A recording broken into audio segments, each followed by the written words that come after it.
A very good evening to all, brothers and sisters in the Dhamma. Today is the 20th May 2025, Tuesday class. So we'll be continuing our sharing from this book, the wonderful Dhamma, Lotus Flower Sutra, 妙法蓮華經. So we are at volume 4, chapter 3, a parable by Master Hsuan. Okay, as usual, we will gather, then we will have our physical puja. Let us compose our mind, develop the saddha, virya, then mindfully we shall commence the puja chanting. Namo 本师释迦牟尼佛 Namo 本师释迦牟尼佛 Namo 本师释迦牟尼佛 Namo 觀世音菩薩 Namo 觀世音菩薩 Namo 觀世音菩薩 Namo 阿彌陀佛 Namo 阿彌陀佛 Namo 阿彌陀佛 Namo 彌勒佛 Namo 彌勒佛 Namo 彌勒佛 Namo 藥師佛 Namo 藥師佛 Namo 藥師佛 Namo 普賢菩薩 Namo 普賢菩薩 Namo 普賢菩薩 Namo 地藏王菩薩 Namo 地藏王菩薩 Namo 地藏王菩薩 Namo 佛菩薩 Namo 佛菩薩 Namo 佛菩薩 Arahang Samma Sambuddho Bhagava Dang Bhagavantang Abhivademi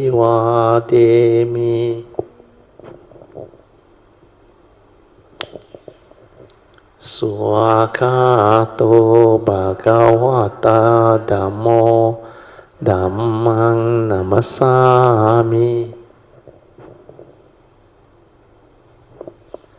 Supatipanno Bhagavato Sangha Sangho Sanghang Namami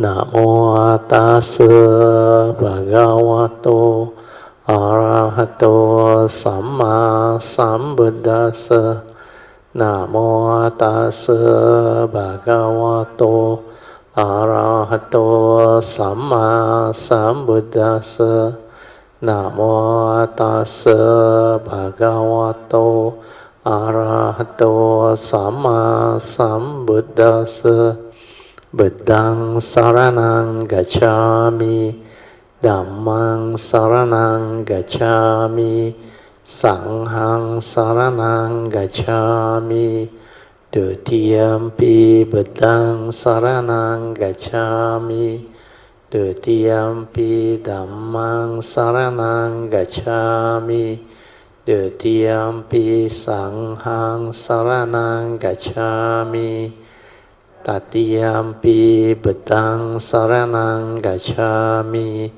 Tatiyampi Dhammang Saranang Gacchami Tatiyampi Sanghang Saranang Gacchami Panati Pata Veramani Sikkhapadang Samadhiyami Adina Dana Veramani Sikkhapadang Samadhiyami Kamesu Miccācara Veramani Sikkhapadang Samadhiyami Musawada Veramani Sikkhapadang Samadhiyami Surameraya Majapama Dana Veramani Sikkhapadang Samadhiyami Ganna Sarpatitena Dipena Tamadangsina Diloka Dipang Sambuddhang Pujayami Tamonudang Ganda sambara yutena dupena hang sukang hina puja ye puja niyang tang puja bhajana muttamang vanna ganda guno petang etang kusuma santatin pujayami munindasa siri pada sarorohe pujemi bedang kesumena nena punnena matena cha hotu mokhang pupang milayati yata idang me kayo tata yati vinasa bhavang adivase tuno bante paniyang parika pitang anukampang upadaya patigan hatu muttamang adivase tuno bante pale parika pitang anukampang upadaya patigan hatu muttamang adivase tuno bante bojanang parika pitang anukampang upadaya patigan hatu muttamang. Now we will chant the Puja aspiration based on our understanding of the significance of all these Puja offerings. Significance of offering of light. May this offering of light to the Buddha brings forth the causes and conditions to illuminate our mind and help arise the needed clarity and understanding to dispel darkness or ignorance therein. Significance of offering of water. May this offering of pure, clear, cool water lead us to the pure, clear Dhamma that cools and doses off the fires of all defilements within our mind. Significance of offering of incense. May our morality, virtue, and understanding shine forth far and wide, just like the fragrance of this incense, which we are offering to the Blessed One, who is perfect in wisdom and virtue. Significance of offering of fruits. May this offering of fruits remind us of the Dana Parami of generosity and the fruit of our karma, so that we will diligently strive on with heedfulness to attain the path and fruition as soon as possible. Significance of offering of flowers. May this constant offering of flowers to the Blessed One strengthen our faith and constantly remind us impermanence of this body, so that we will diligently and sincerely on to cultivate Sila, Samadhi and Panya, leading to ultimate liberation, the born-free Nibbana. Making of overall aspiration. By the power of all these merits born of these offerings, may our spiritual faculties of Saddha, Virya, Sati, Samadhi and Panya be further strengthened until they become balas or powers. Sharing and transfer merits to all beings. May these merits be shared and transferred to all beings without exception, especially to those who have the condition and affinity to receive them. Sadhu, sadhu, sadhu. Okay, let us pay respect to Puja. Buddhang pujemi. Dhammang pujemi.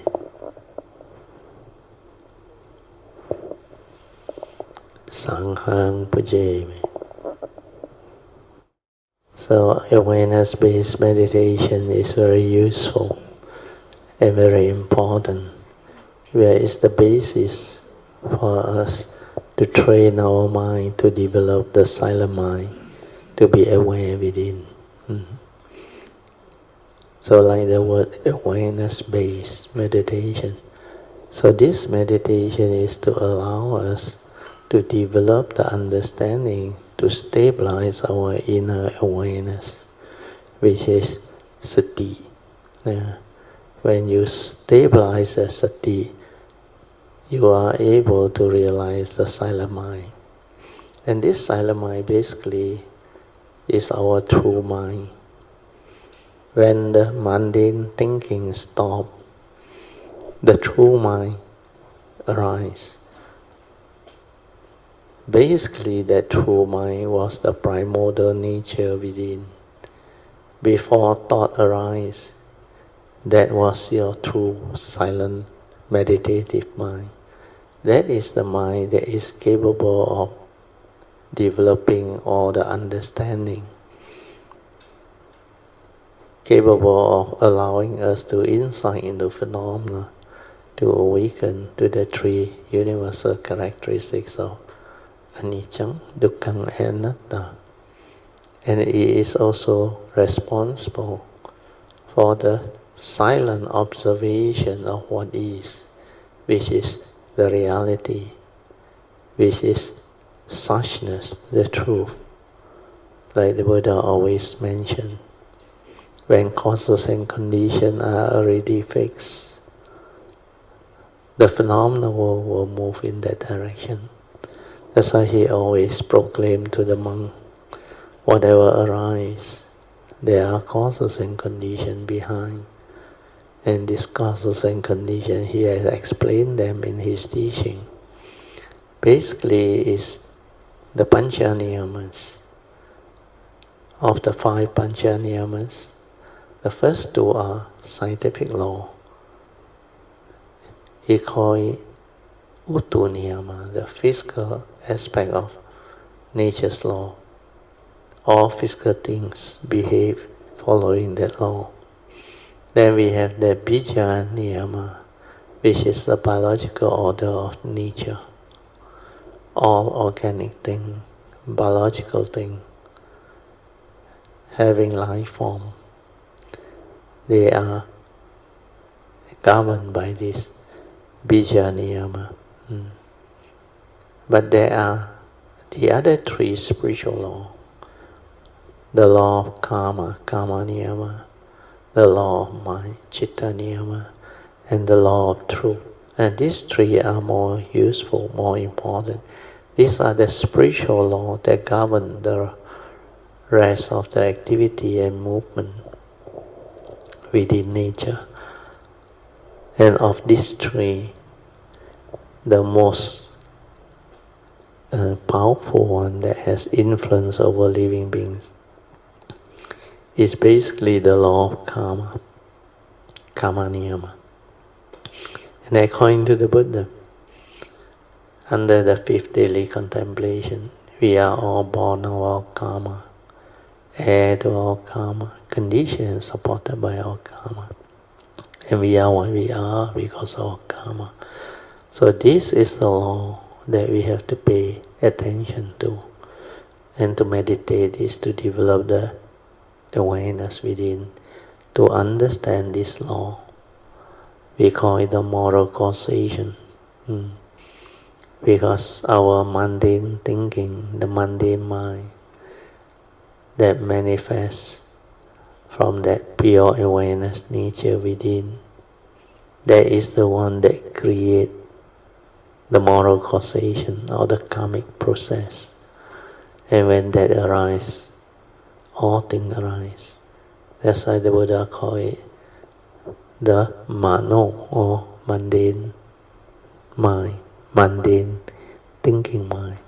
And this mind is dependent originating, condition arising, is responsible for all the karmic creation. And this karmic process is the one that set forth the evolution of humanity, living beings, and the whole creative process, how the universe becomes what it is, how it manifests and all things. Then, being a living being, we have a mind. And this mind is very important for those who know how to develop the awareness-based meditation. You will come to realize a very profound understanding that there are two minds. There is a primordial, original, true mind, which is the unconditioned, unmanifested. That's why it's a primordial. It was there before thinking, before the rising of thought. When you completely silent, without thought, when the thinking activities slow down until it completely ceases and become completely still, that stillness, that tranquility, the silence within is your true mind. And that mind is the one that can meditate, that can develop all the wisdom and the understanding that is without the thought, without the knowledge, the memory. Whereas all the other aspects of existential world, including the brain, the memory, the five aggregate, everything, they manifest from the stirring of that mundane mind. That mundane mind that stirred into sakkayaditthi, self-delusion, avijja, ignorance, that trigger the karmic process. So meditation is to see this, to awaken to all this. Then we will come to also understand who we are, what we are very clearly. That we are a conscious being, capable of being conscious. Conscious of what we see, what we hear, what we smell, what we taste, what we tactile feel and think. And because of this ability to be conscious, we can create karmic activity and movement.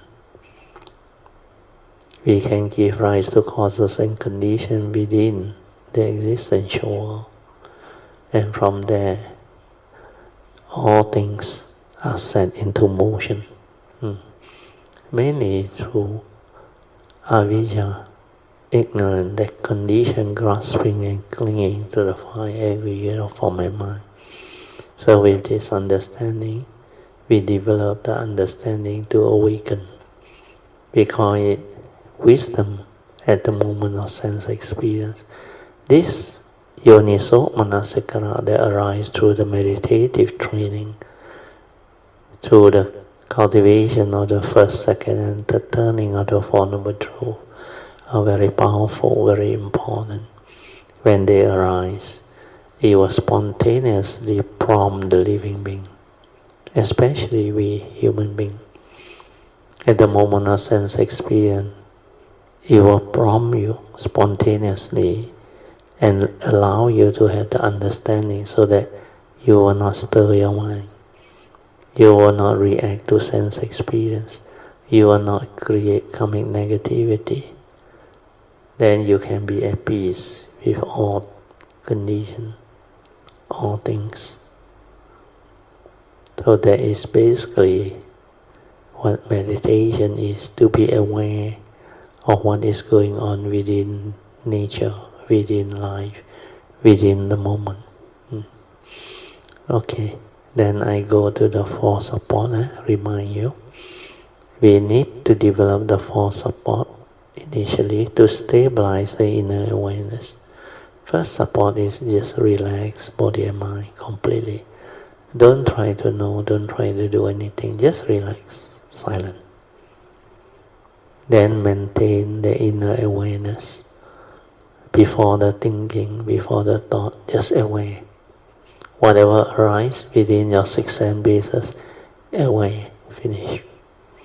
Aware, silent. Don't chase after whatever sense experience. Don't allow the thinking to come in and interfere.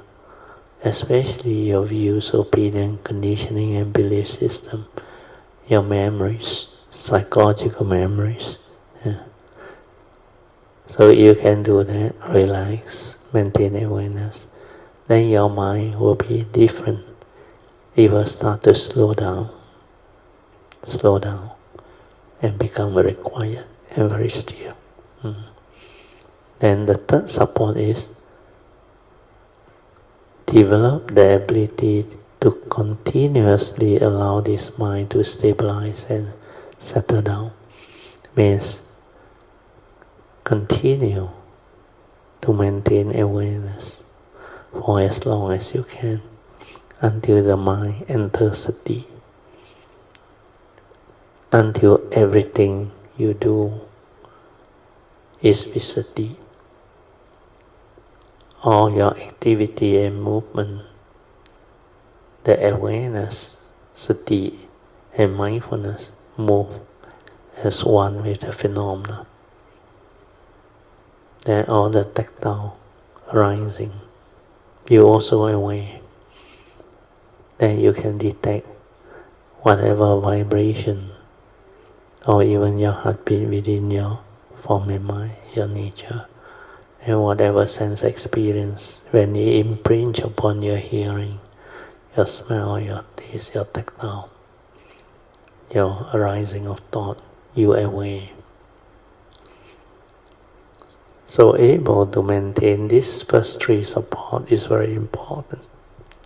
Relax, maintain awareness, then stabilizing this awareness. Technically is throughout the day, over 24 hours. But you can do it for most of the time when you are awake or conscious. That is good enough. Then for those who have developed the progress until you are able to train the mind until it is so stable that it can be a free mind with the awareness within, very clear, very stable. Then you can move on to the fourth support, which is trust. Trust your inner nature to develop the meditative movement.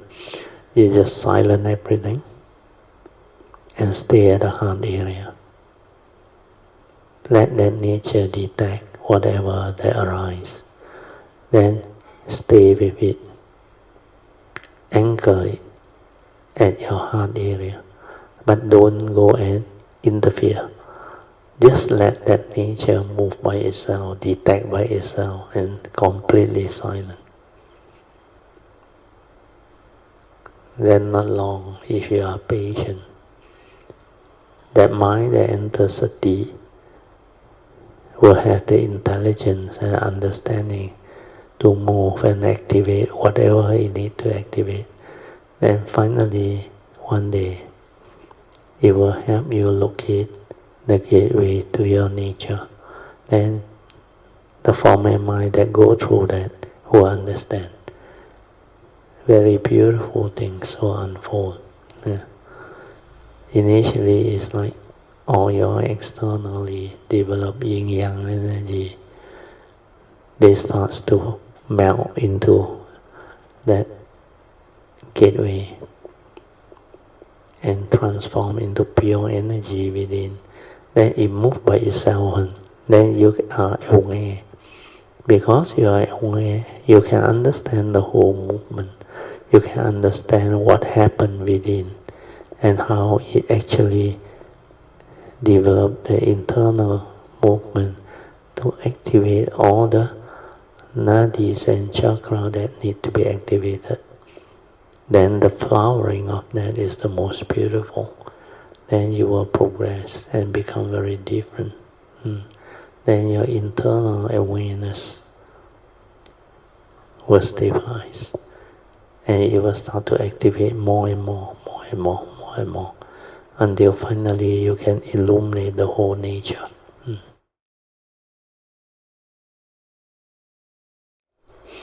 Okay, you all can slowly, mindfully come out of meditation. try to maintain whatever inner peace, inner calmness, and inner awareness that you have developed for as long as you can. These are the meditative mind state that you need to use to develop the stability of daily mindfulness to live the heedful life. Invocation to the Devas. In this universe, in the entirety, let the deities or Devas come here. Let them hear the good teachings of the King of Sages, which gives heaven and release, Nibbana. This is the time to listen to the teaching. This is the time to listen to the teaching.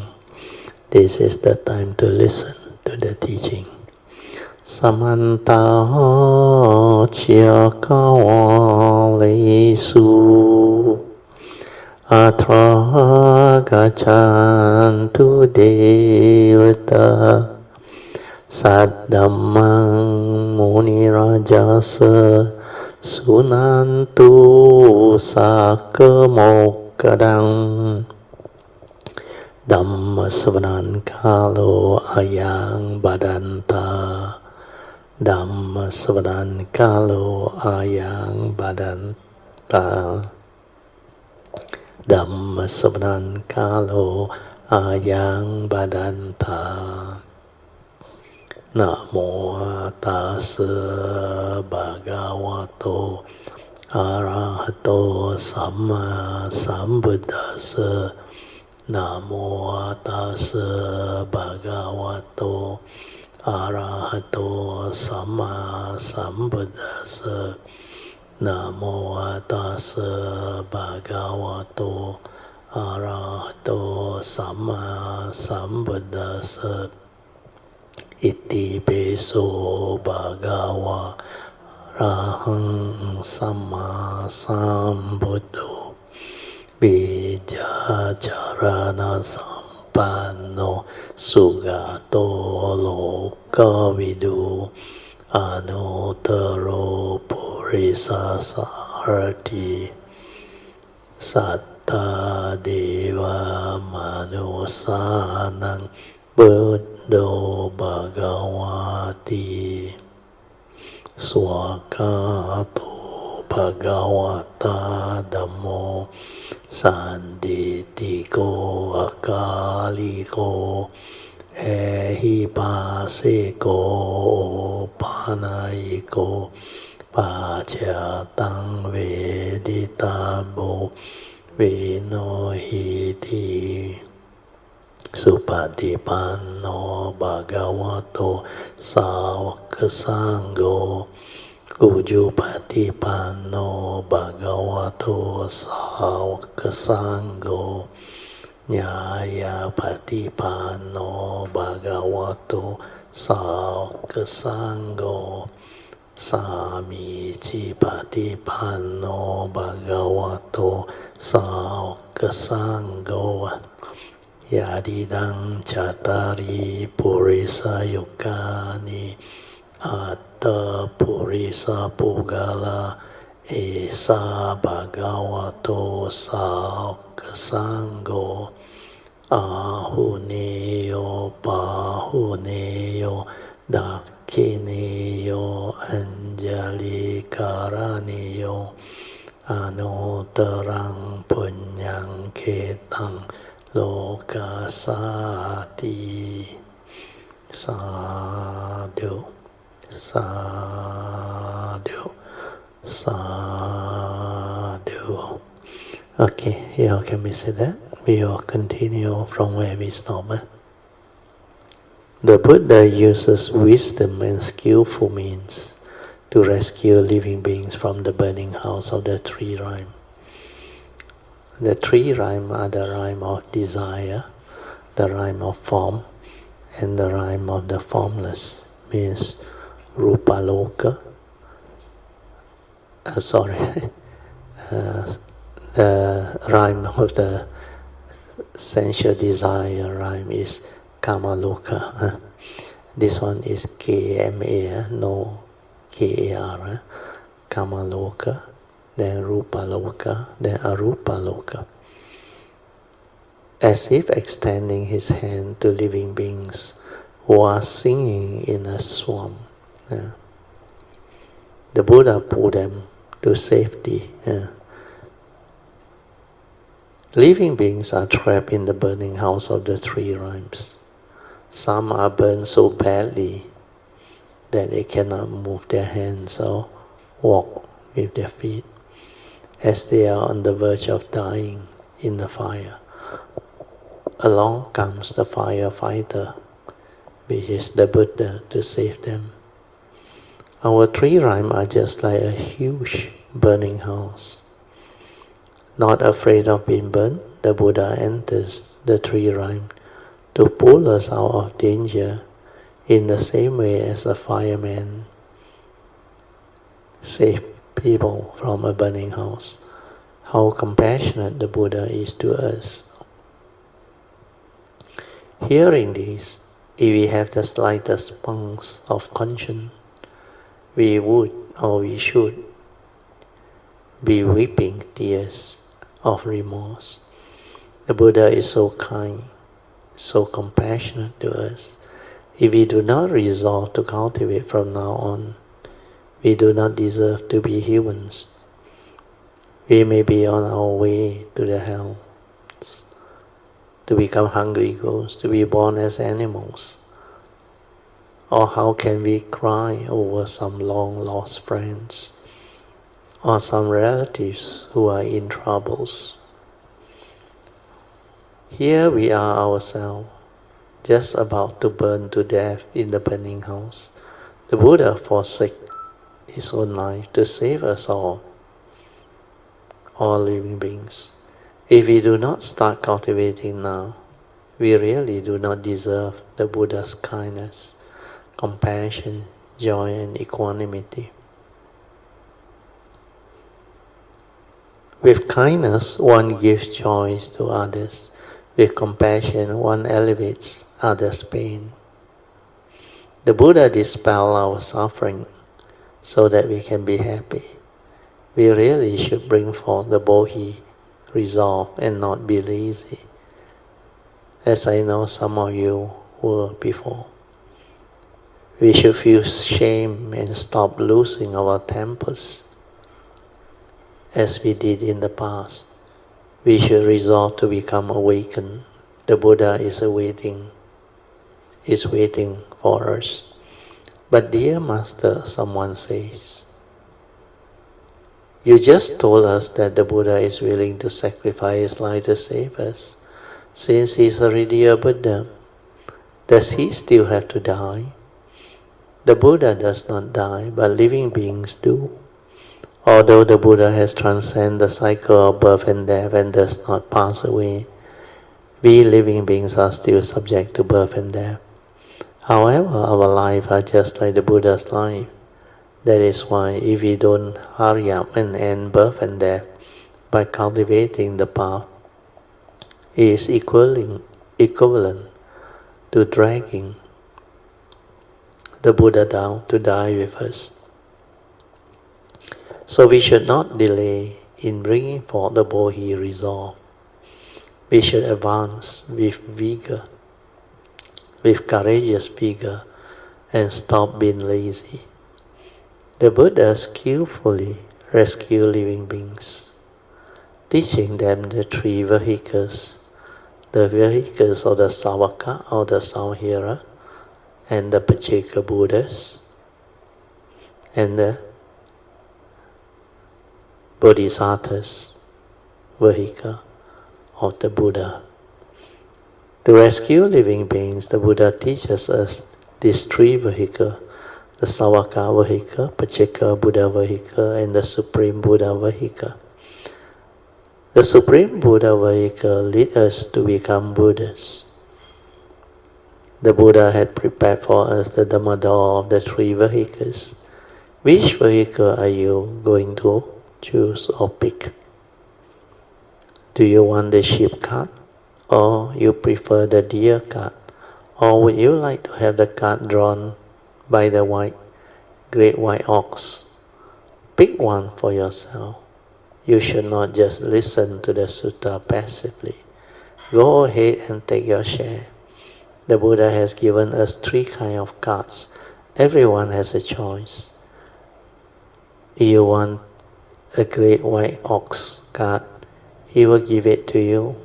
If you would rather have a deer card, he has one for you too.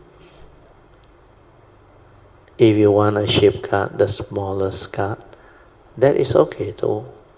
If you do not want any of them, then the Buddha has no way to save you for the time being.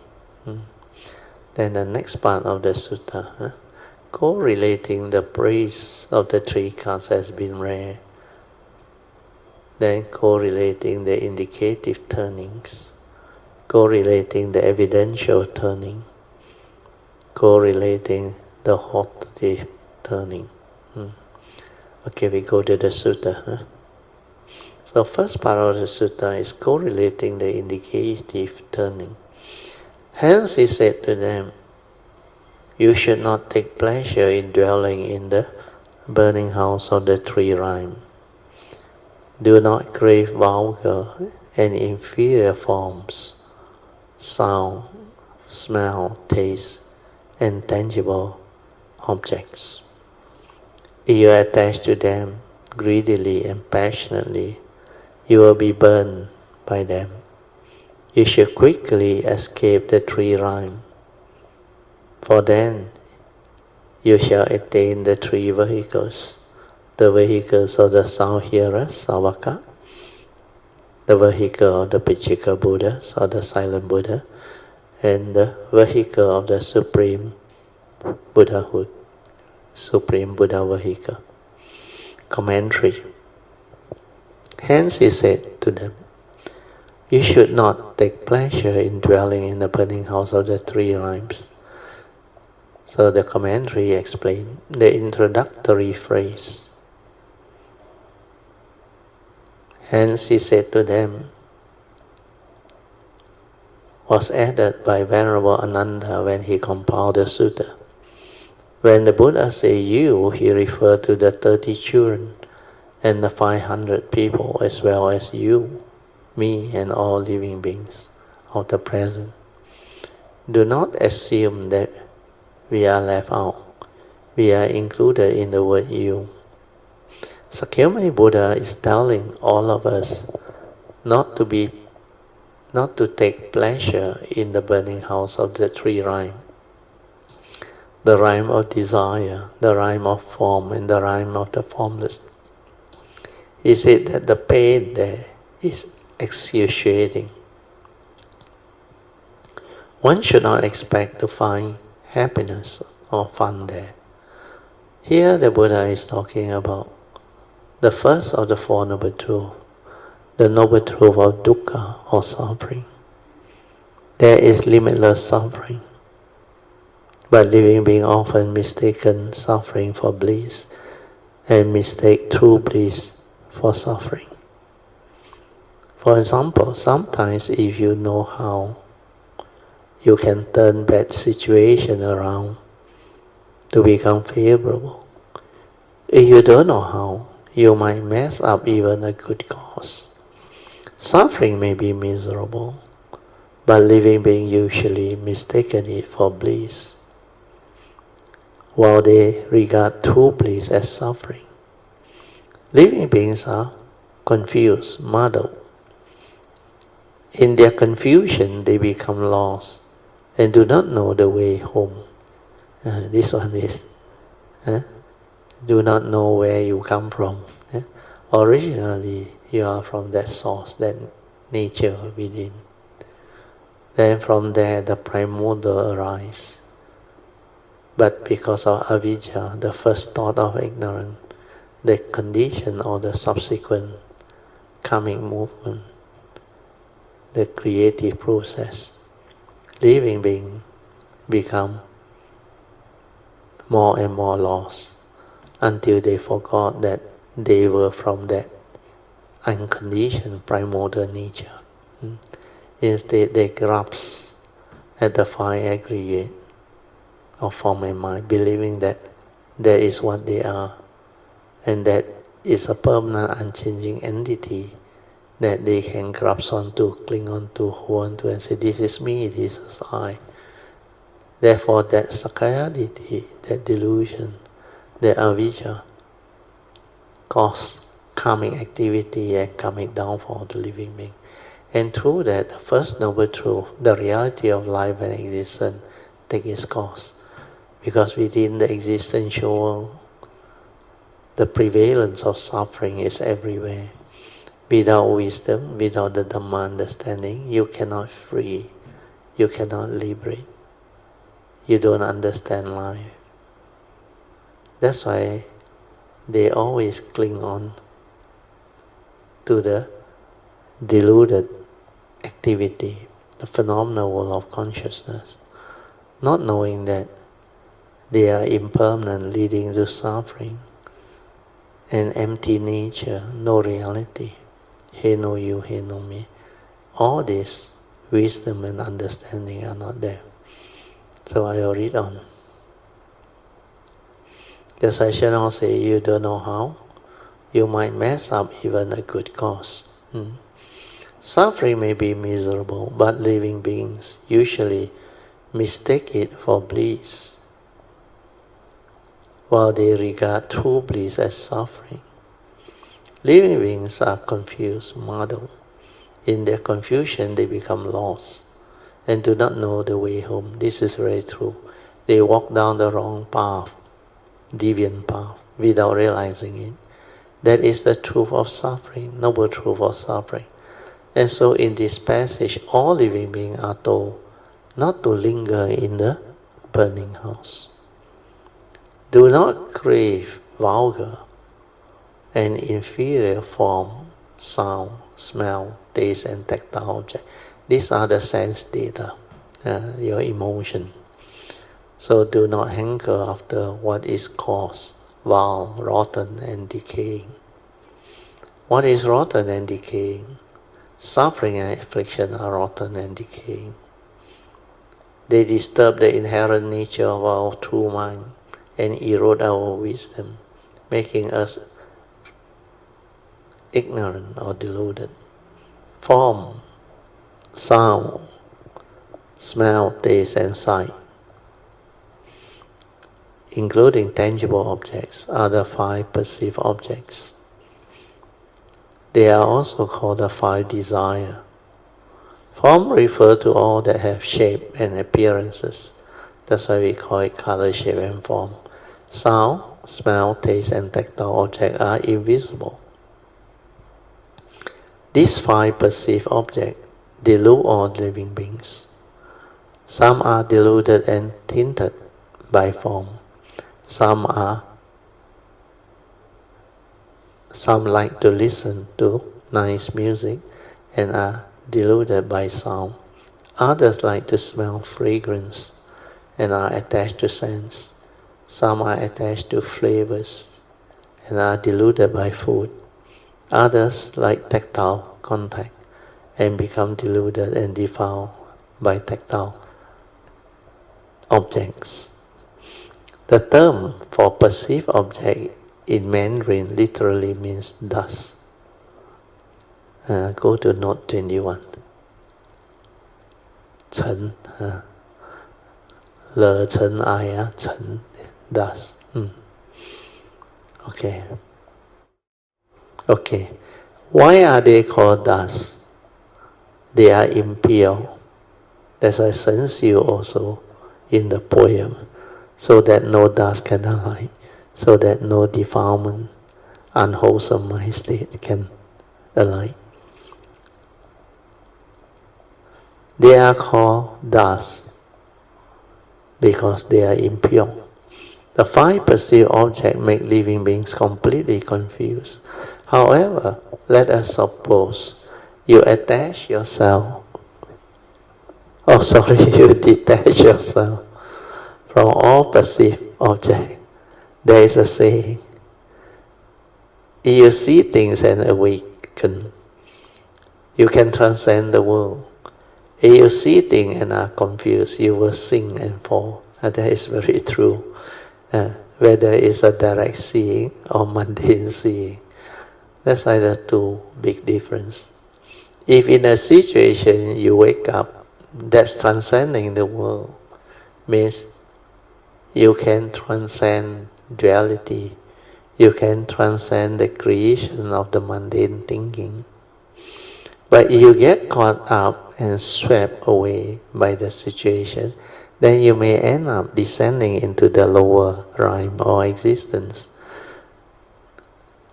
Shenhua said, I always tell people, the eye see form, but the mind is empty. You remember? This one is similar to Surangama Sutta, the famous stanza. Yeah. So here the I see form means what? Perception of form is the famous stanza, I cannot remember. Perception of form is consciousness, whereas its non-perception is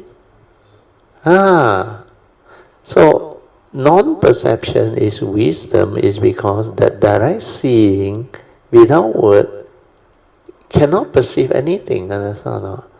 It's the mundane, deluded mind that clings and grounds. That's why when you perceive something, means there is mundane seeing. Because the supramundane seeing is a direct seeing. The direct seeing, no word, nothing, cannot label anything.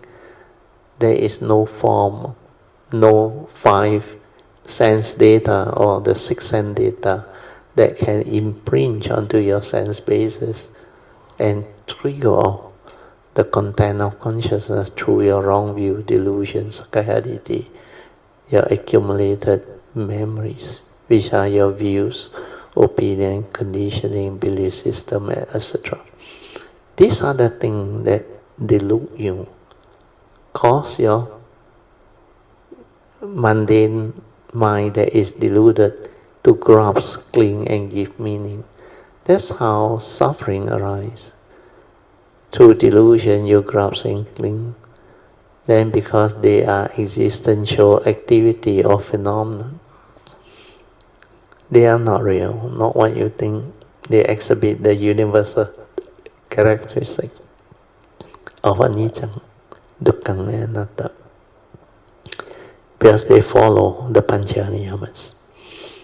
If you want things your way, which is not allowable by nature's law, then you suffer. When you cannot get what you want, you suffer.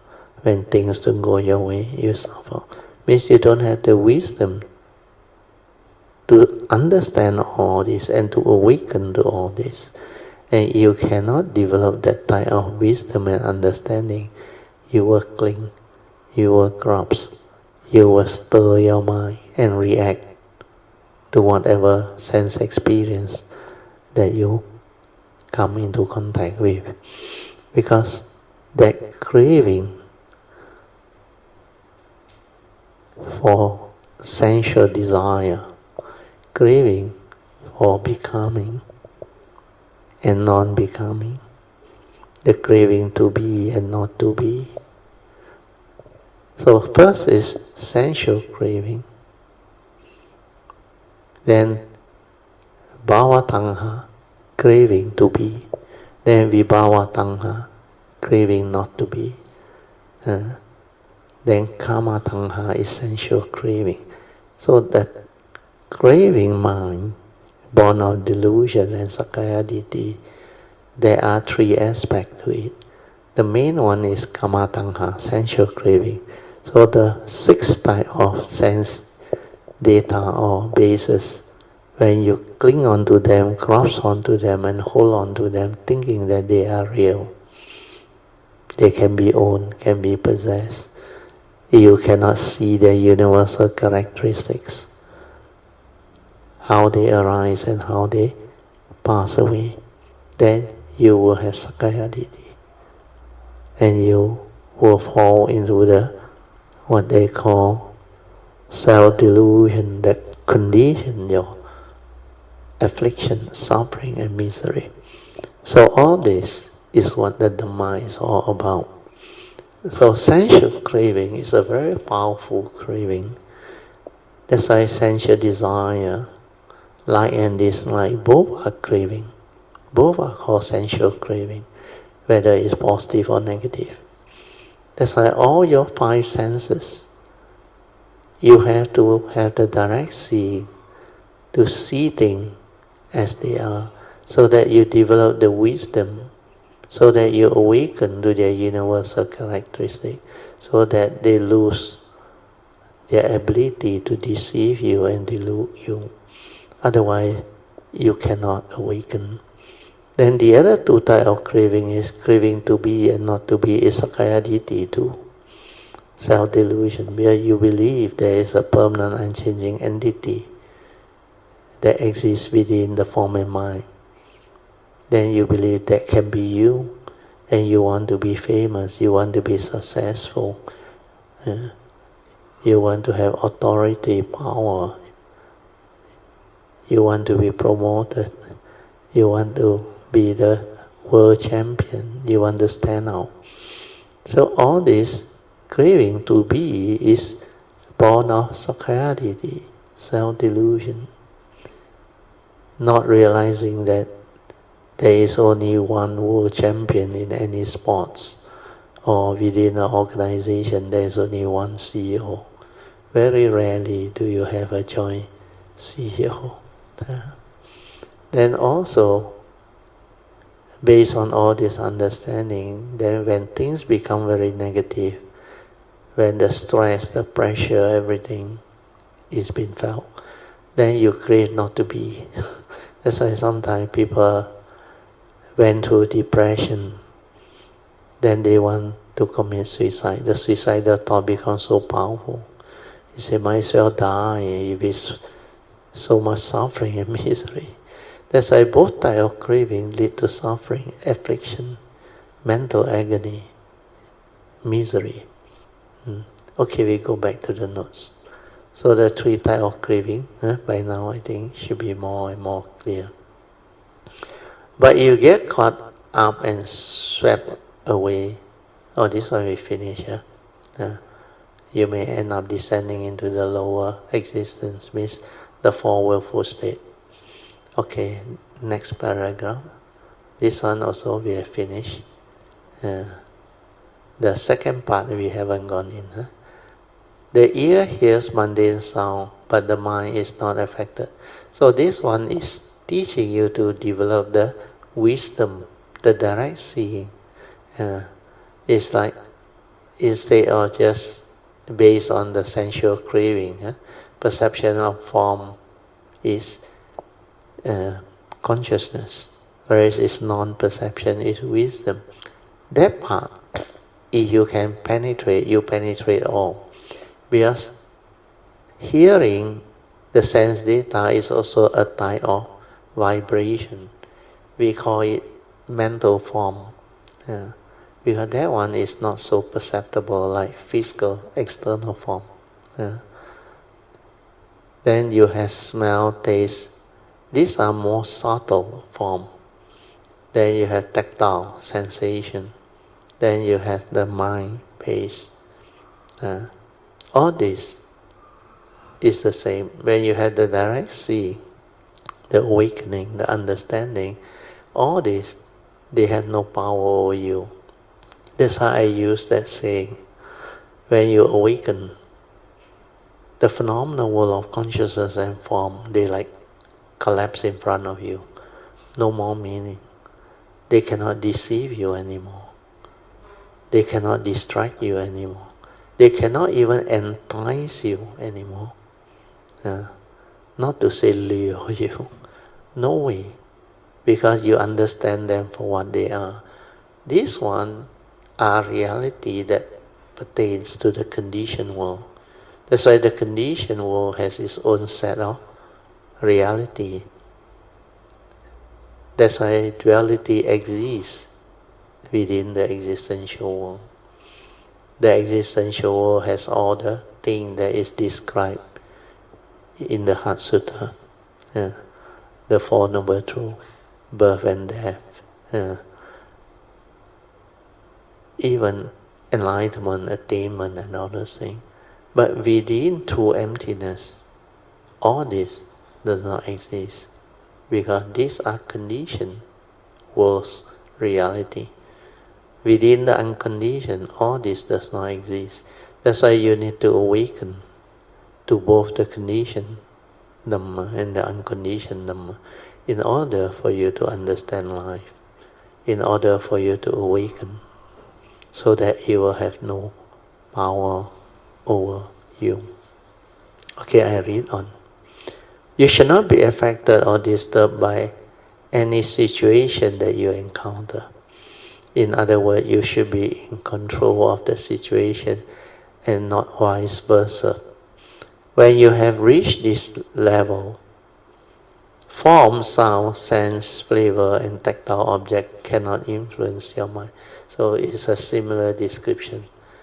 The phenomenal world of consciousness and form, they fail to have power over you. They will collapse in front of you. Then Hsuan continues, if you are attached to whatever you see, whatever you hear, smell, taste, tactile, feel, or think, that is a sign of being confused by situation. Means the phenomenal world of consciousness and form still can lure you, entice you, and deceive you, and delude you, and cause you to grasp, cling, and hold. That's how suffering arises. So the senses say, if you attach to them greedily and passionately through delusion, then you will suffer. When you have greed and passion for the five perceived objects, your feelings involve emotions.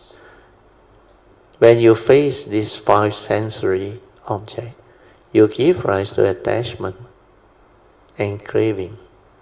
Most people think that love is very important. Actually, it's a craving. In reality, it is the thing that keeps you from ending birth and death. That's why craving is the cause of suffering and becoming a Buddha. Following temperaments, we are overcome with emotion. This is obvious when you are deluded. Chasing after emotion, we are overcome with desire. So these are also very obvious things. So love or craving springing from desire is the root cause of birth and death, and the source of outflow. Outflow means there is this outflow of thought process, born of the evil roots of greed, hatred, and delusion, conditioned by Sakkayaditthi and Avijja. If you can free yourself from the craving that arises from desire, you will be able to realize freedom from outflow. As long as you are afflicted by desire-based craving, you cannot attain freedom from outflow. So here, Hsuan Hua's meaning is very deep. Freedom from outflow means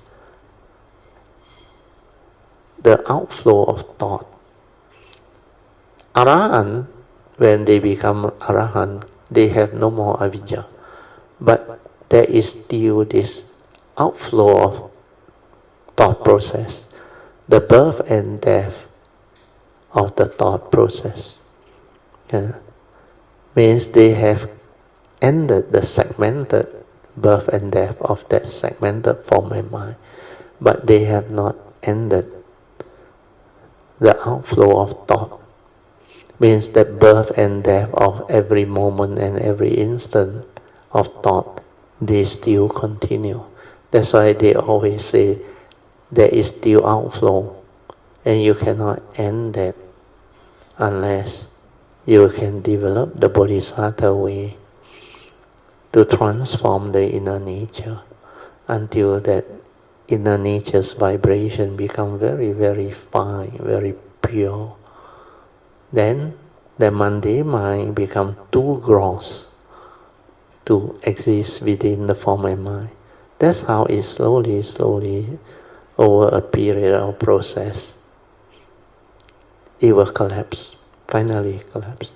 It's like a layer of consciousness finally drop off. The next part of the stanza says, you will be burned by them. This is very true. What will you be burned by? The fire of craving. Craving or desire burn everyone to death. This paragraph is about the second noble truth within the Four Noble Truths, the cause of arising of suffering. The noble truth of the cause of arising of suffering. If you succumb to craving or love, you will be afflicted. If you are immune to love and craving, you will have no thought of craving and affection. There is no affliction. Why do you pursue craving or love and desire? It is because you place too much importance on your physical body. You want to indulge in physical pleasure. And this is the greatest of all mistakes. When Sakyamuni Buddha cultivated the path, why did he go to the Himalayas and take up ascetic practices? Why did he go sit beneath the Bodhi tree to attain awakening? He wanted to end once and for all the thought of love and affection that all worldly people possess. Because of that, he was able to realize Buddhahood and end all suffering. When the Buddha first turned the Dhamma wheel of the Four Noble Truths, he said, recognizing that suffering is oppressive, that one very important, recognizing that the aggregation of suffering happens through attraction, recognize that the cessation of suffering can be realized, recognize that the path leading to the cessation of suffering can be cultivated. So this is the first turning, means based on the proclamation of truth, the indicative turning in which the Buddha pointed out to living beings that suffering is overwhelming and oppresses one. That's why I prefer the first noble truth to be rephrased or revert as the realities of life and existence.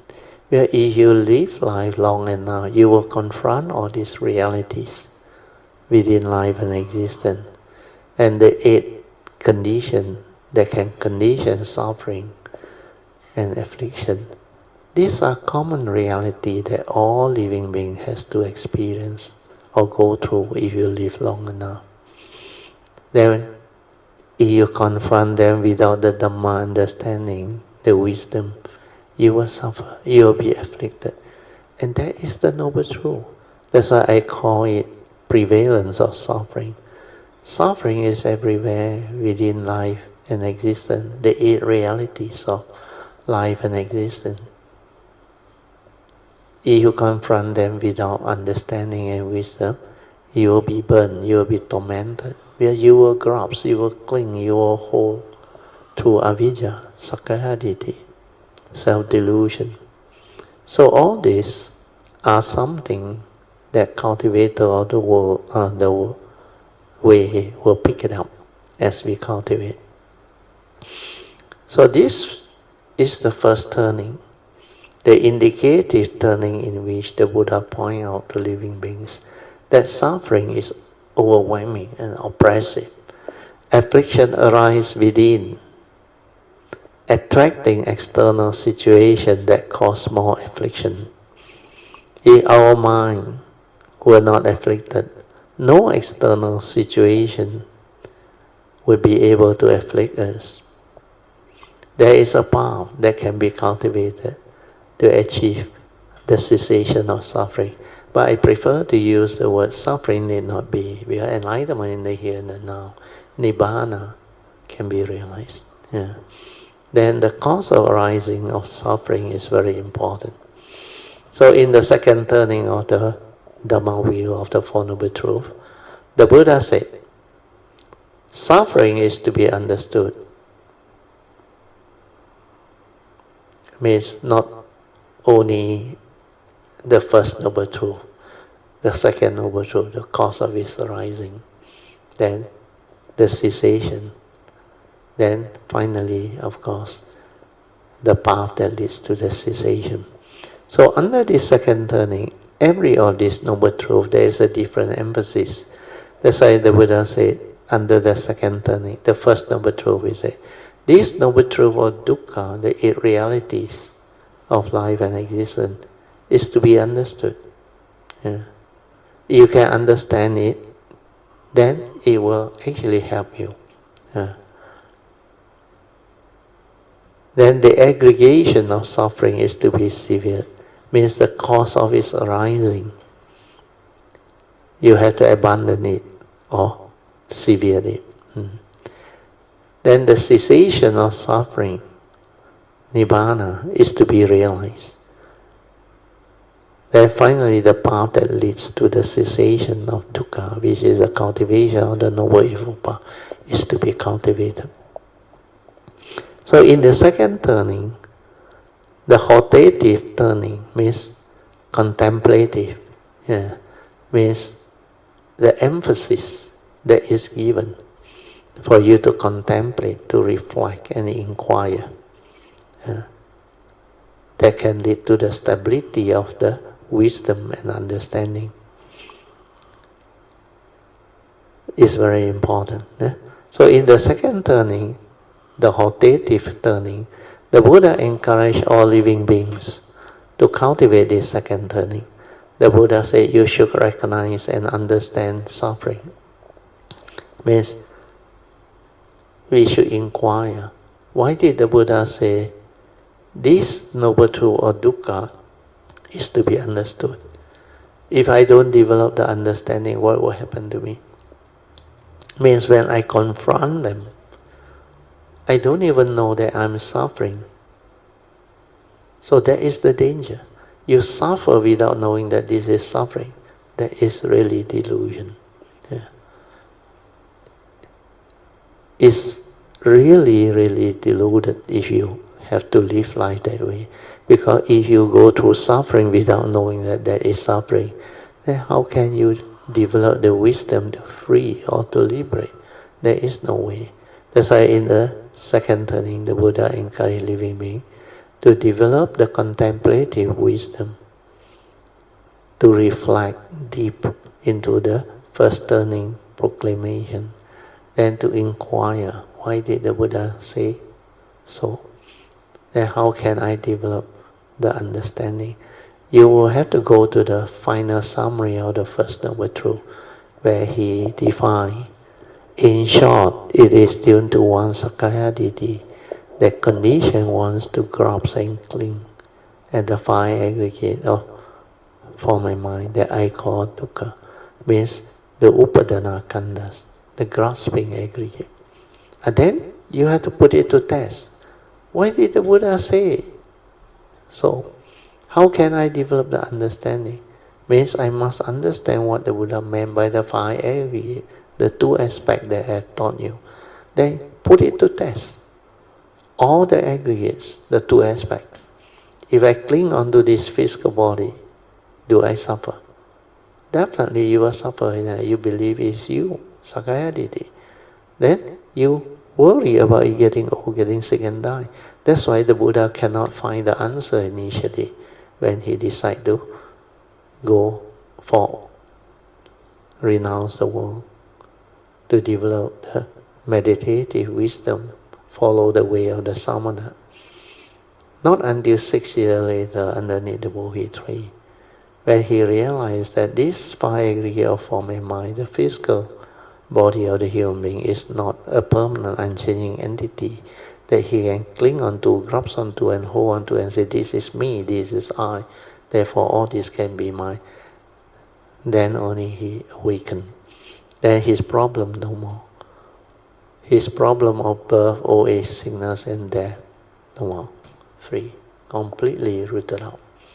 So that part is very important. Okay, the Buddha then say you should recognize and understand suffering. Then you should put an end to suffering or affliction, which aggregates and intensifies suffering. To do that, you should cultivate the path, the Noble Eightfold Path, and then you will realize the cessation of suffering or dukkha. So in the third turning of the Dhamma wheel of the Four Noble Truths, the Buddha said, I have understood suffering and need not understand it further. The second turning is that I have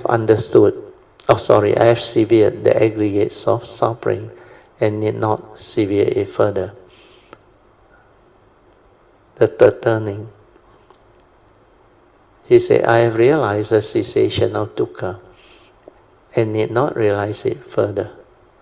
I have cultivated the path, the Noble Eightfold Path, and need not cultivate it further. Actually, the phrasing of it, the English translation, is not that good. The Theravada tradition one is better.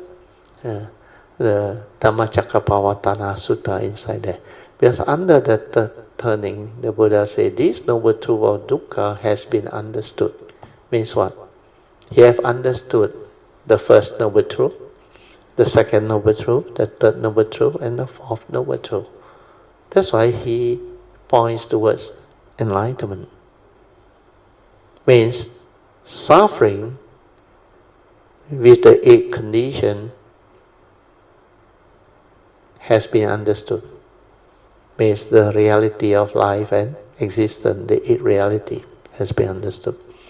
Then the cause of its arising, which is craving, born of Sakyaditi, also has been understood. Then the cessation of suffering also has been understood. Then finally, the Noble Eightfold Path that leads to the cessation of all suffering also has been understood. After you understand, only you can cultivate it. Yeah. That's why under the second turning, he said, this cause of arising of suffering, which is craving, has already been severed or abandoned, finished. No need to say the other part. I need not have to try to abandon. No need. Has already been abandoned or severed, finished. Then the cessation of dukkha, the third noble truth, which is the realization of nibbana, has already been realized. Means point towards enlightenment. That's why the third turning, all the emphasis is towards enlightenment. Then the fourth noble truth, this noble truth of this Noble Eightfold Path, which is the path that leads to the end of suffering, all suffering, has already been cultivated. With this Noble Eightfold Path, you understand it alone not enough. You have to put it into practice, cultivate it, so that you have the embodiment of all the Noble Eightfold Path factors. Otherwise, you cannot be called a noble ones. The noble ones have all this embodiment of the Noble Eightfold Path qualities. They are very noble in all aspects of life, especially right view. When you are very noble in all aspects of life, means you have right understanding, right view. Then the way you communicate and interact with people. That's why right thought, right speech, right action, and right livelihood follow. Then you have the noble quality of diligence, the noble eightfold, the four right effort. You constantly, diligently cultivate it to transform and improve on your ability to understand and abandon and refine upon all the good virtuous quality. Then after that, you will develop what we call mindfulness and samadhi, to develop the wisdom and the understanding to liberate your mind. But if you don't do that, you can't. Okay, I have to rush a bit because 9:50. Okay, I think we stop here. This is the third turning, referred to as evidential turning. Okay, maybe I finish this part. The Buddha first turned the wheel, Dhamma wheel of the Four Noble Truths 3 times.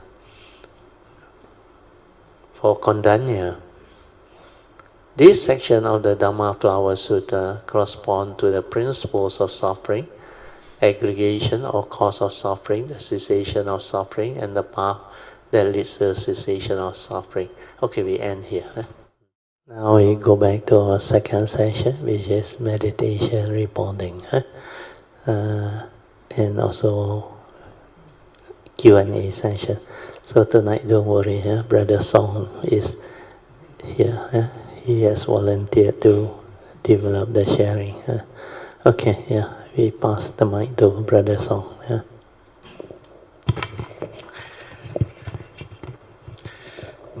Brother Mr. Steele, Ogamita 晚上好。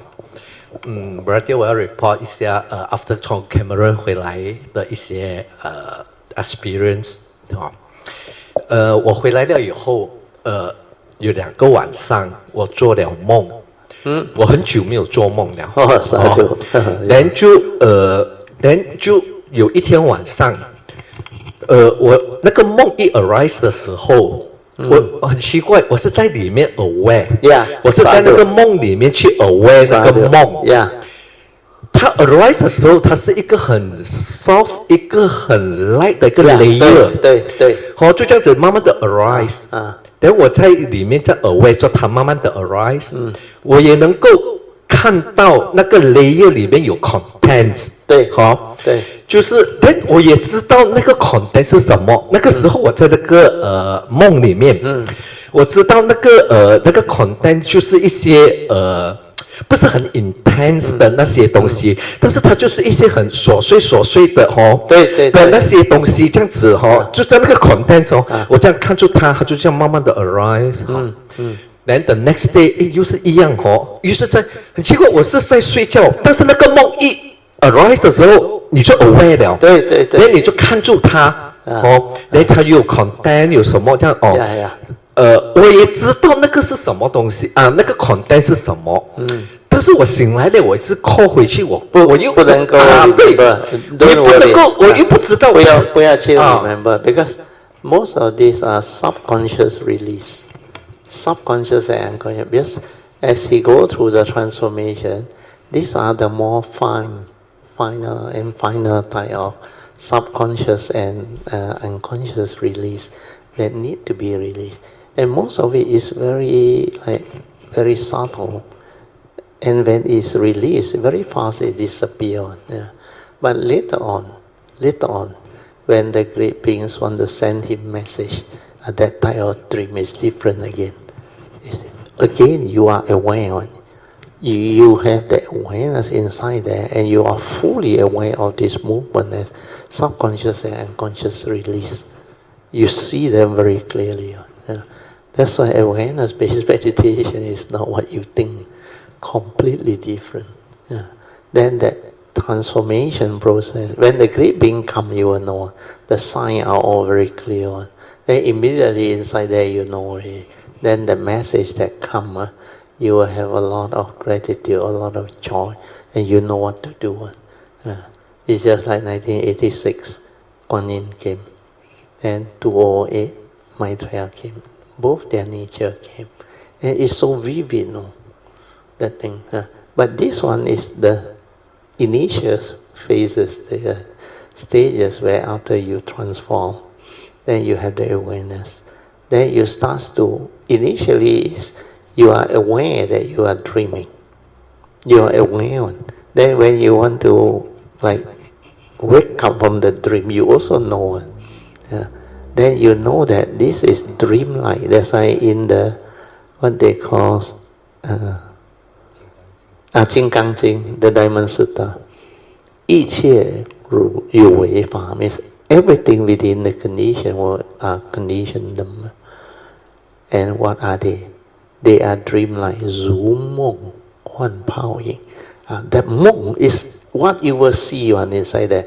That's why it's dreamlike. No reality. In fact, when you are conscious in your daily life, actually this type of thing are manifesting. Except that when you sleep, this subconscious and unconscious release, you didn't see. That's why people don't understand why they have phobia, why they have fear, especially those who have went through their education system. especially in the university where the pressure is very strong. Without you knowing, after you graduate, even many years after that, you still dream that you haven't passed the exam. That fear, that phobia is there, one very strong one, and it can be rooted out, that one, because when you see all this manifestation, it's the subconscious and the unconscious release. Means these are trap phobia, understand? Trap fear, or the word phobia is very apt. Fear is a bit strong, but sometimes it's like subtle fear or phobia. But all this, you need to release it, otherwise the brain becomes cuckoo, understand? They say it can drive you and make you like become mad. Cuckoo means satem long. So these subconscious release are very important. Then the unconscious release, you know how to relax and silence and develop the mindfulness. Then all this will start to release now. Then they will not clog out your brain now. Your brain will start to have more and more space. You know what is space or not? Yeah? Take for example, you look at the altar. When you make a lot of offering, there is no space there. Although it look beautiful and so everything is there. But of course the altar, what we offer are beautiful things. And that's a nice flower, all those things. But let's say you put a lot of rubbish inside there. Your fear, your insecurity, your phobia, your whatever negative emotion, insecurity, all those things you put in. That thing become like a major nuisance to your table and so on. It can cause disease, everything, and it can cause you so much harm. So human beings that accumulate all this psychological memory, the fear, phobia, insecurity, the jealousy, the hatred, everything, all this if you accumulate, then you got no space and so on. You cannot move. Even your tradition, your belief system, like you have this trap fear. They say at night don't go out to dark places, or the month of July, don't go out. You have that fear trap inside without you knowing it. So every time come the month July, you panic already. Even you go out, you drive also, you worry. Oh, this is the month where all the ghosts get released from hell. Where got hell? Where got prison so nice? Every year give you 1 month to go out. All the convict will not come back, I tell you. That's why for those who know, they know these are traditional belief. They believe that they are given the freedom to roam the planet and all that. There is no such thing. They are there all the time. Whether you take care of karma or you don't take care of karma, that is the condition you will be in. So karmically, you have to understand all this. So you don't have space means what? Like your tradition, they tell you a lot of Chinese tradition belief. When you get married, you cannot simply make mistake at the ceremony. They say when you walk out, your leg cannot step on the mun kwang and all those things. Then they somehow say you must do a lot of these traditions belief. Then you must not break anything or whatever. They call pantang. In Hokkien is pantang. All these are tradition, no truth at all. Most of them are without basis one. Then they are actually rites and ritual postulated by the elders. And this has become tradition. And tradition binds and prevents movement, understand?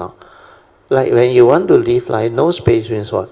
Everywhere got things preventing you from doing the movement. Like they say, hey, let's go for whatever. Maybe they say go for pub or drink or what. Hey, they say chik kui pua cannot. So you dare not go out. That's how. There is this fear, there is this phobia. So all these are the things that you put in your brain, understand? It like cluttered up the whole thing. And if you put wholesome thing, not so bad. But if you put all those rubbish, psychological rubbish that can trigger off psychological fear, worry, anxiety, sorrow, and lamentation, including all your negative emotion, phobia, all those things, even sorrow, lamentation, and all those things, you will cling, you will cry, you will hold. And this one make you miserable. You not only cannot move, every time you want to do something, that memory of all those negative psychological memory will surface. And all the pantang and all the so-called tradition, belief system, all will prevent you from moving. That's why you must have space.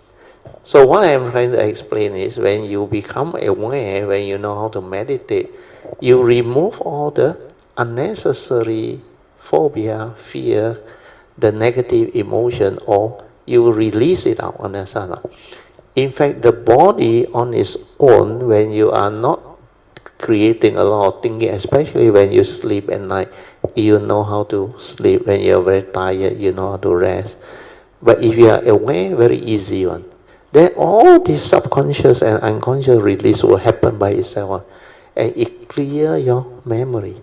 It clear your brain. That's why this brain become like full of space. When there is space, you can move, understand? But there is nothing to hinder you or block you and tell you all this nonsense, understand? This one cannot do, that one cannot do. This is against the tradition, against the belief system. Then you cannot, like a lot of restriction. This is what is happening to the human mind, the human brain, the memory. So if you don't have awareness to transform this until it becomes non-grasping, because there is wisdom. The wisdom energy is so strong, it becomes non-grasping. Then later on, it has the power to cause that gross mundane mind to collapse, because that mind's vibration is too gross. It cannot withstand that type of pure energy that has transformed your vibration within your nature. Yeah. And that is the one that actually brings forth the ability of cultivator to release all this subconscious and unconscious fear, phobia, or whatever psychological memory that is causing all the restriction of movement within the daily life.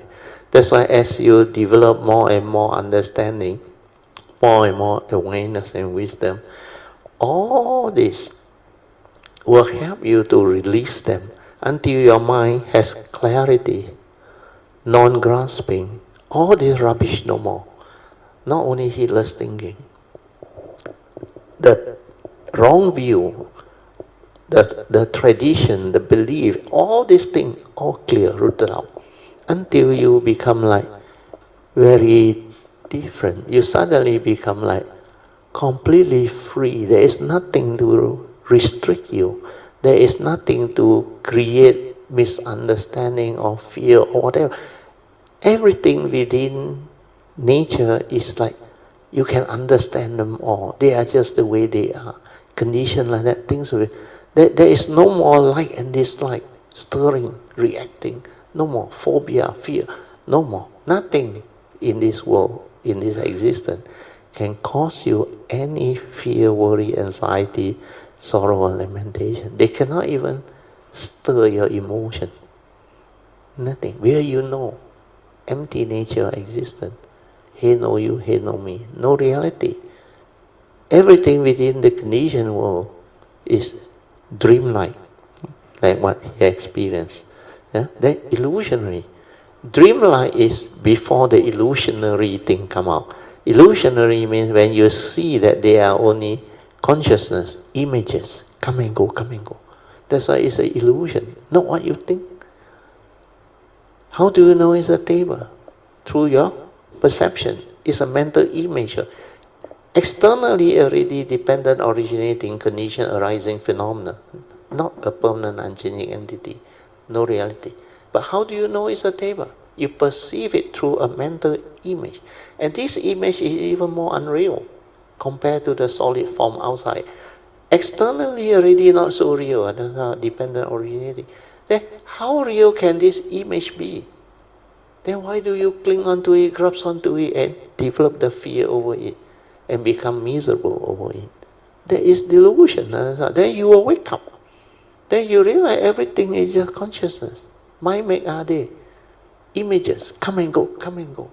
And as real it can be, it's only within the present moment. And how stable is the present moment? It's so transient. Split second is dead and gone. Split second is there. And that is the only reality. So how real can life be? So when you awaken to all this, then you understand the stanza of the Dhamma Sutta. Zu mộng huan pao, dreamlike, illusionary, like a bubble and a shadow. Really, not what you think. Okay, some you continue. That one is very good. 就这两个梦了以后，我发现到，哎，我在我的 daily 里面哦，我就可以很少那个 chatting 卖了chattering 你不像以前哦。The verbalizing 你的 verbalizing 它是 auto 的，懂吗？它是因为 habitual，它会在那边，很像你的 background 这样子，一直在那边 playing 这样子。But after that， 我觉得怎么没有了？对，因为它 slowly release until 它真的没有那个 tendency 了。That's why your mind become transformed. It become like hateful. Most of the time, it's just aware. And it hardly think. Then not necessary, it won't even contemplate. That's why that process is the real transformation. That's why the Buddha say, this realization can be realized by the wise, each for themselves. It's because the wise from a mind go through that process. It's not a knowledge, it's not a theory, it's a transformation. And this is the real awareness-based cultivate. That's why the awareness nature, the pure awareness nature, is very powerful. That one is not the mundane mind completely. That one is the one that is the real silent. That's why silent, that is capable of being aware of what is going on, can develop wisdom. That's why the silent awareness of what is the reality is meditation. You cannot be silent, you are lost in thought. Preoccupied in what the thought is telling you. That's why you will come to know the chattering, the verbalizing, all starts to become less and less and less. Then like one day you suddenly realize, hardly any left. And most of the time, you are living life. You only arise a thought when you need to use them. And all these thoughts become right thought, wholesome thought. No more of those fear, worry, anxiety, insecurity, phobia. All no more jealousy. Even the slight dislike also, it cannot arise already. Cannot already. Because that wisdom, that understanding has transformed the form of mind, completely transformed. That's why it's irreversible. It's not something that you forget, the memory not there, then you cannot understand and you cannot live that life. No, it's always inside there. And you will know all this. Before you die also, you will know what is going on. And all this movement is that pure awareness, nature's activity that understand. That's why from there, the wisdom develops and is safe inside. Means it's not lost. It's connected to the form and mind. Unless this form and mind dissolve, then that thing dissolve together. But it is already safe up in your spiritual nature. Your spiritual nature already record it and have it there. Then in future when you come, you need to develop the training to connect back to your true nature within. When you connect, the moment you connect, the moment you can develop the awareness-based meditation, then all this understanding will start slowly to come back to you. then it will come in fast when you detect your gateway. Yeah, that is the Bodhisattva way. When you detect your gateway, you will come back very fast. Then you will come to understand in the past what have you cultivated and all those things. That's why all this require understanding. In the Thursday class, I draw for you the 4 circle formation, then the 2 right and left on top. I put the spiritual nature and the karmic nature. Karmic nature is to condition the form and mind for you to come. Then through your Bodhisattva vow, you need not come with ignorance, avidya. You can come with the pure mind, out of love and compassion. Then when you come with that, you cultivate very fast on, because your body mind activate very fast. Like this line. When I was young, I already have sign of all these things coming. Then I know what they are, except I have not fully connected. But I have glimpse of it. Then after that, when it continues to happen, when the time comes, the inquiry moves by itself. The body mind, that one activate by itself. Then the moment I hear truth, I saw the book, the Four Noble Truths. First time, I already knew what that thing is. And inside tell me, no need to search, that's it. Yeah. So all this understanding will come. Then when I develop the mindfulness at the age of 35, 1989, when I develop it, then when I connect and awaken, my nature become different. Then I start to inherit. Yeah. But the inherit part, initially it come, but slow, not that fast. The moment my last guide told me where that gateway is, I start to develop the transformation very fast. Then after that, when internal move and transform, then all the understanding came back. Then that time I also find it just like what happened to Sakyamuni Buddha underneath the Bodhi tree. This type of teaching, how to teach, how to share with the world, nobody can understand. And it's so different from traditional teaching. And a lot of things are not in the sutta or teaching. That's why that time, I didn't do anything. 89 until 2004, 15 years. I didn't do anything. I just let things be until Yun Chan came. Yeah. That's why all this, when you have the good affinity or condition to come into contact with this type of cultivation, the supreme vehicle cultivation, you will encounter all the great beings, nature, cultivator of the way. Then you will understand all this. That's why this thing that evolve, meant to be, where condition is already such, it has developed the movement. Yeah. Very good. So, yeah, continue. Yeah.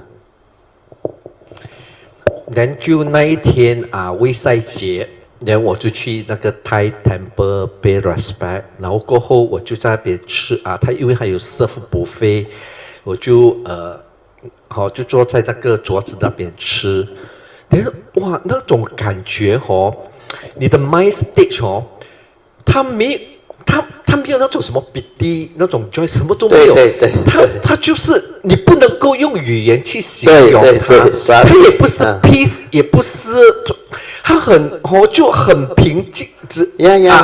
But the understanding is there one.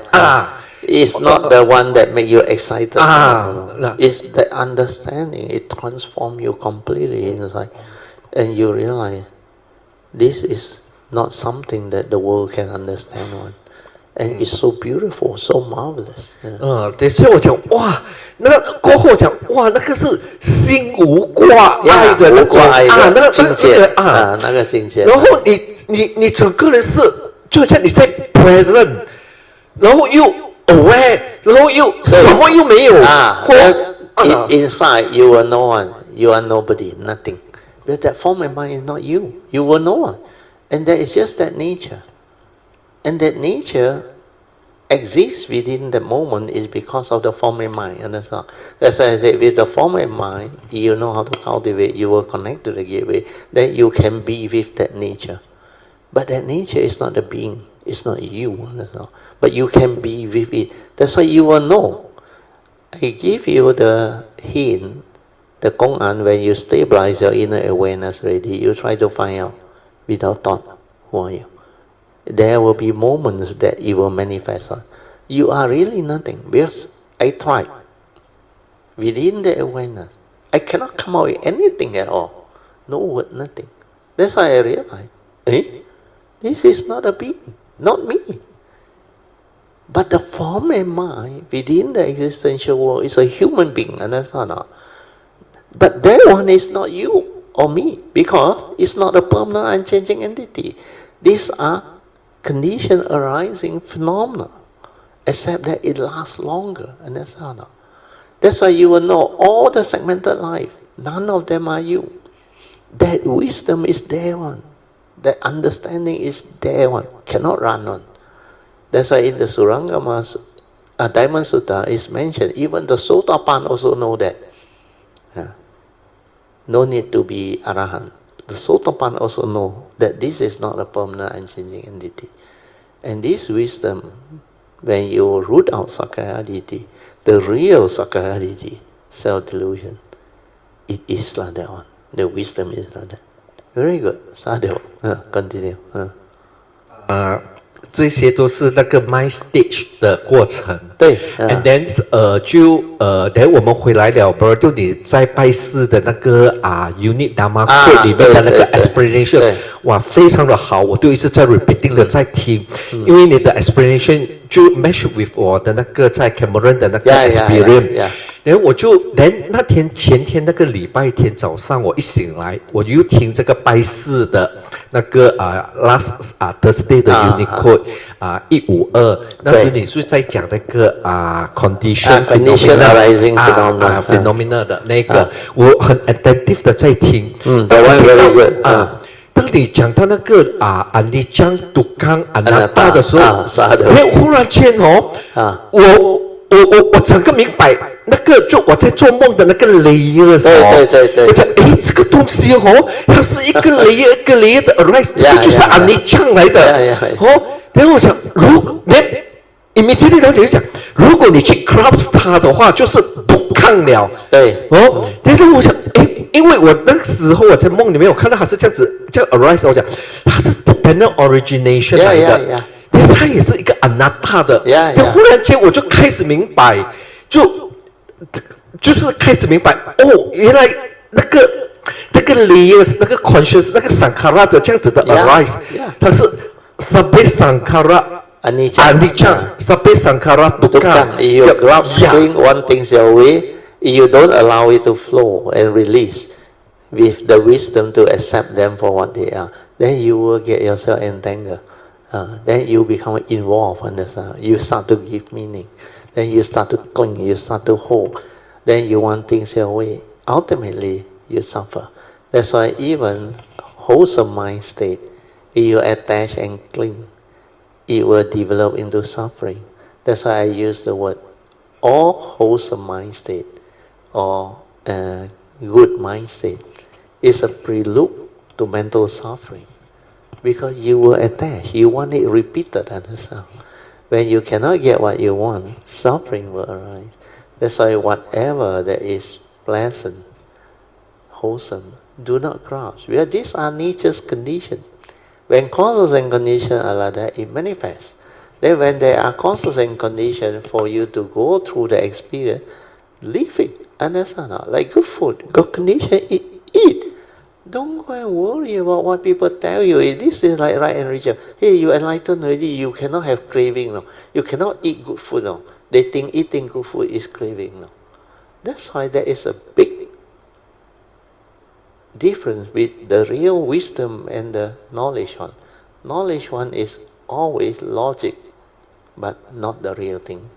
That's why my teacher, Ajahn, he is very good. He said, within the conditioned world, when there is condition, you can love, he said, but without attachment. You understand now? You understand now? Without attachment. Because condition is like that. It's like you are the parent. You have children. You have your spouse. Love with understanding. Understand now? You can love them. But if anything were to happen, no attachment. Understand now? Then he say, good food. You can eat, but no craving. Understand now? If there is no condition, don't go and crave for it. Understand now? Means you understand the reality. Condition like that, things be like that. Even the Bodhisattva, before he became the Buddha, you remember the incident where his son died? Where the son go and smoke the hole with the python inside. He doesn't know. Then the python came out and killed the son. He accepted, understand? Then he asked somebody that power. He didn't cry. He didn't even lament. Then he just passed a message. When you are on the way back to the village, can you inform my wife? Bring along some perfume. Bring along some white clothing for 3. Then the wife knew already. One of the children has passed away. That's why when she comes, she prepare everything. And they develop the ceremony to like, they build a pyre. Means they put them on, you know what is a pyre now? P-Y-R-E. Wood for burning the dead body one. Then they put the perfume and everything. Then the king happened to pass by. Then the king saw. Then he asked, what happened? They say somebody died. Then the king went and asked the Bodhisattva. And the Bodhisattva told him, no, he is my son, he said. Then why are you not crying? Means not a filial piety son, he said. No, very filial piety, he said. Then why are you not crying? He said, whatever there is of the nature to arise is of the nature to cease. What has been born has already come to pass. No amount of sorrow and lamentation can bring back the dead. That is the wisdom. Understand? Then the king also feels surprised. No? Cannot be, he said.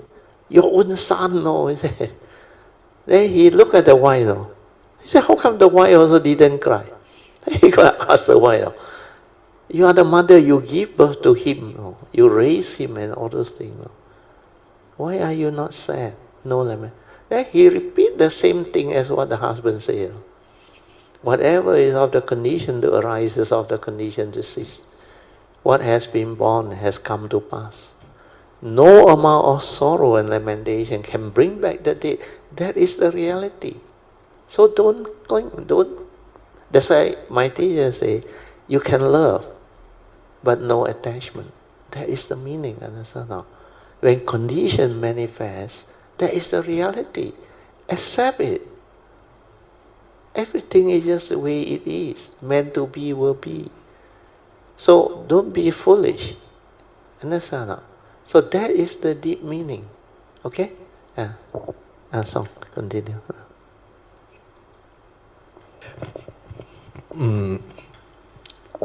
我在梦里面看到的那个 layers，那个 layers 的那个梦，actually 跟我们的那个我们的 thought 的那个 image 是一样的，就过后我的 understanding 是，我们的那个 thought 有一个 image 的，它里面也是有 contents 的，它跟我在梦里面看到的那个 layers 是 exactly 一样的。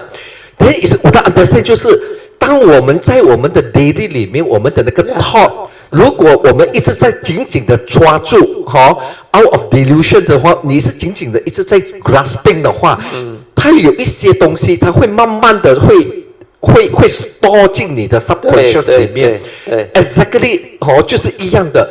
然后我就在想，我们是在梦里面做梦呢，还是你醒来了以后你是在梦里？ It's still an illusionary, what they call world. That world is still an illusion. Mind make our day. Still conscious.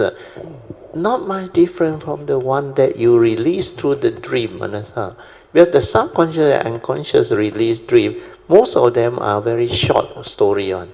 Then like not really connected one. But sometimes if you hold on to that thing and you get yourself deludedly grasp onto it, then that dream like go on for a while, understand? But then finally it will end. Then when it ends, when you wake up, you want to recall, you find it very difficult to recall. Only some that has impact on you, then that one will stay with you. It's like the phobia or thing. Until there is fear, there is sweat. That one will be retained in your memory. But during that time, I remember, I was fully aware when all these things were happening.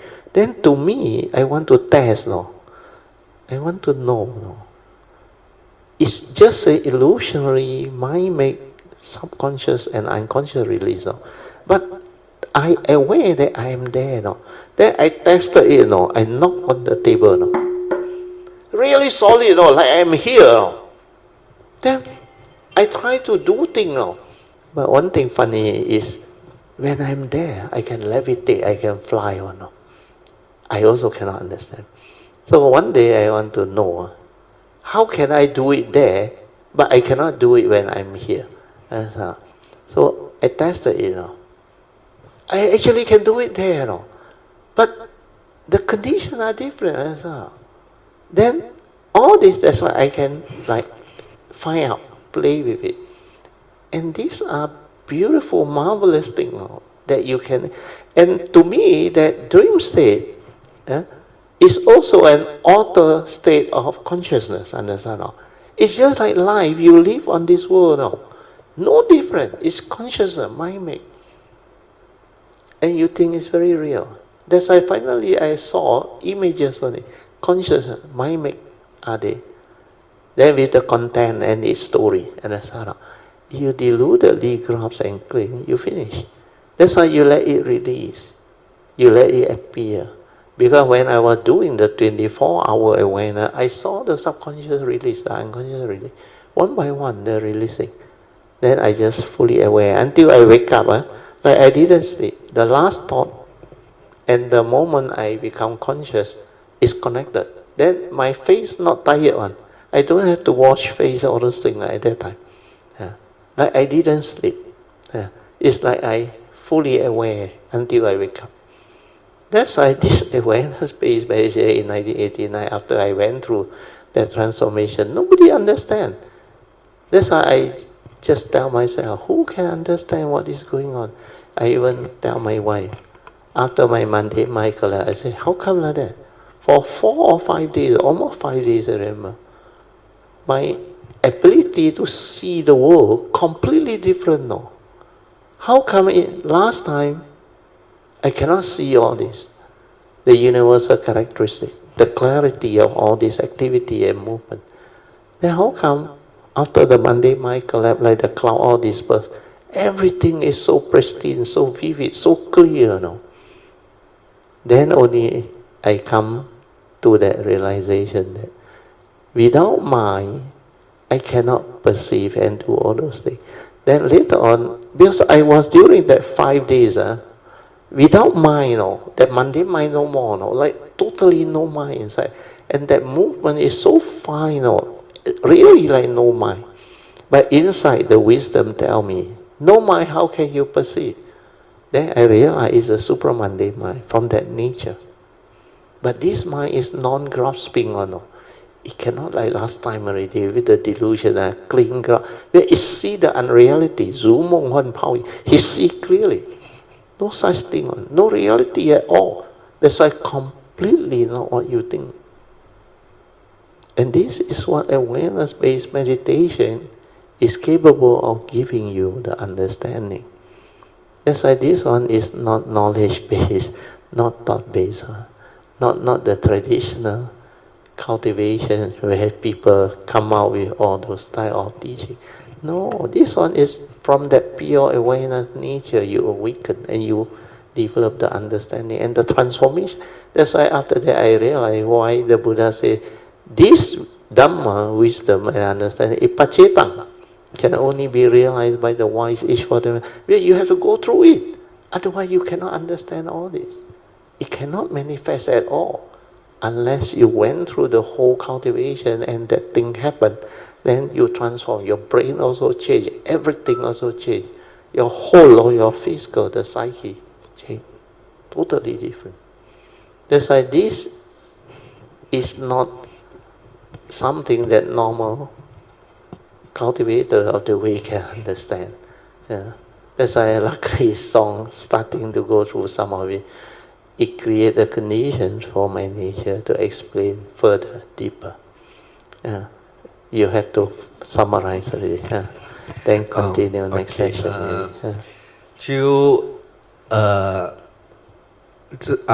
这个 cultivation 就是要去 realize 这个 form and mind，这个 form and mind 到底是怎样的 function， 怎样的去develop 我们，然后我们怎样的去从这个mind 的 stage 里面醒过来，从这个梦里面醒过来。对，当你醒来了以后，你就能够了解了这个 form and mind。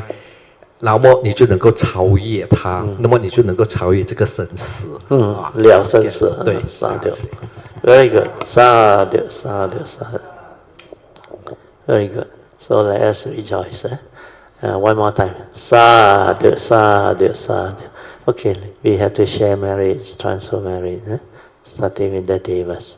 Akasata Chilbumata Devanaga Mahindika Punyang tang anumoditwa chirang rakantu loka sasana etawata chamehi sampadan punya sampadan sabbe deva anumodantu sabbasampati siddhya idang menya tinang hotu sukita hontu nyatayo idang menya tinang hotu Sukita hontu nyatayo idang me nyatinang hotu sukita hontu nyatayo devo satukalena sasa sampati hetu cha fito bhavatu loko cha raja bhavatu dhammiko